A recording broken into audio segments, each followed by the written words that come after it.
tends to bring things out of people that you wouldn't know was there. I think his special talent is in recognizing that all students have a gift and in finding what that gift is. It's not as much about the notes as it is like the attitude, or like you play with a certain honesty and sincerity. And that comes through when you're playing. Like you might play a wrong note, but and you play it like you mean it, it's the right note, you know? That's the thing that he stresses the most. You look at him, you know, this is a man who's doing the right things for the right reasons, above and beyond teaching of music specifically, but his whole philosophy. He's the living embodiment of somebody who demonstrates that the music isn't about the notes, it's about the person. He himself has become the work. And people recognize that, particularly young people. When he walks into a situation, they see right in front of them there is a 100% committed person. And they rally to that sense. It's a rare thing. He's not teaching from the head, he's teaching from the heart, from the whole body. There are music teachers, and there are music performers, and then there's Richard Davis. Davis has played and recorded with a wide range of musical luminaries, from Bernstein to Barbara, Springsteen to Stravinsky. He was a mainstay for 23 years on the New York jazz scene. But for the last 2 decades, Richard has focused his considerable talents on teaching young musicians here at the University of Wisconsin-Madison. This midlife change in professional direction may seem like a U-turn, but Richard has a different take. I look at it as all one and the same. Teaching and performing is one and the same. No, I'm not playing in New York that much anymore because I don't live there. And maybe that's why I left, because I was playing too much. I don't know.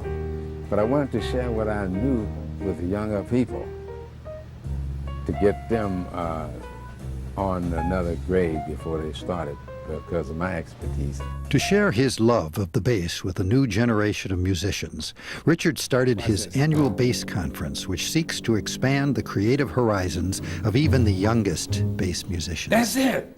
Matthew's got that rhythm, man. See, bass players, because of the size of the instrument, they come in late to performance. Now, because of the complaints of teachers like myself and students, the youngest student that come into the foundation that play was 3 years of age, playing a half-size cello. He's 7 now, and he is very, very good. This kid is playing. Now, when he comes to university, he is going to be as mature as these young kids who started in their early, the young violinists. Now, the bass players are getting a chance at maturation because they start at an earlier age and their instruments comparable to their size. Richard's conference is really the benchmark for any of the others that we've seen or that we've attended. It's been the longest running. It draws the most students, it draws the most significant clinicians from around the country, and has a sense of family that is unique almost to his. Going to his conferences and seeing like Rufus Reid and Christian McBride or Barry Green and Diana Gannett and all these amazing bass players. I mean, it makes you realize that if, you know, they have 10 fingers too, and so I mean, if they can do it, there's no reason why you can't do it either. The way I teach and the way I associate with my students, they become immediate family. I personalize everything I say to them. I get into their lives. I mean, I really get into their lives. Studying with Richard, you learn about the spiritual things. I've come in his class, and I didn't have any music. He said, "You don't need any music," and I just start playing. And so I did, and you know, from there, you know, it's just, you know, sky's the limit. It's hard to put into words, but. If I tell a student anything today in my classes, the only way they can repay me is to tell another student the same thing.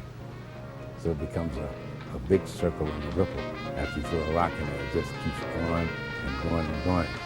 I always want them to give it back. And they do. They do.